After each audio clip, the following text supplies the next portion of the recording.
যখন দেখবেন আপনার ব্যাপারে কেউ আলোচনা বা সমালোচনায় লিপ্ত আছে, তখন বুঝে নেবেন আপনি হয়তোবা সঠিক পথে বা ভুল পথে আছেন। বাংলাদেশের দিক যদি আপনি লক্ষ্য করেন, একই অবস্থা দেখবেন। বাংলাদেশকে ঘিরে বর্তমানে বাংলাদেশের প্রতিবেশী যে দেশগুলি আছে তারা নড়ে চড়ে বসেছে। বাংলাদেশের ব্যাপারে ব্যাপক হেডেক।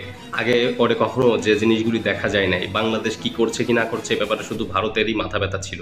কিন্তু বর্তমানে ডক্টর মোহাম্মদ ইউনূস যখন অন্তর্বর্তীকালীন সরকার, তখন বাংলাদেশের প্রতিবেশী যে দেশগুলি আছে, নেপাল, ভুটান, মিয়ানমার, ভারত, পাকিস্তান, চীন, দক্ষিণ এশিয়ার মধ্যে পরশক্তি চীন, তারা পর্যন্ত নড়ে চড়ে বসেছে এবং সবাই এ ব্যাপারে প্রচুর গুরুত্ব দিয়ে দেখছে বাংলাদেশকে।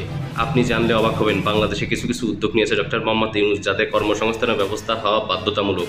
যেমন ভারত থেকে বাংলাদেশ বিগত দিনে সুতা আমদানি করত, তারপরে পোশাক তৈরি করত, এইটা ক্যান্সেল করেছে। ভারত থেকে বাংলাদেশ আর কখনো সুতা কিনবে না। বাংলাদেশেই যে কটন মিলগুলি আছে পুনরায় আবার সেগুলি চালু হবে। বুঝতে পারছেন কি পরিমাণ মানুষের কর্মসংস্থানের ব্যবস্থা হবে।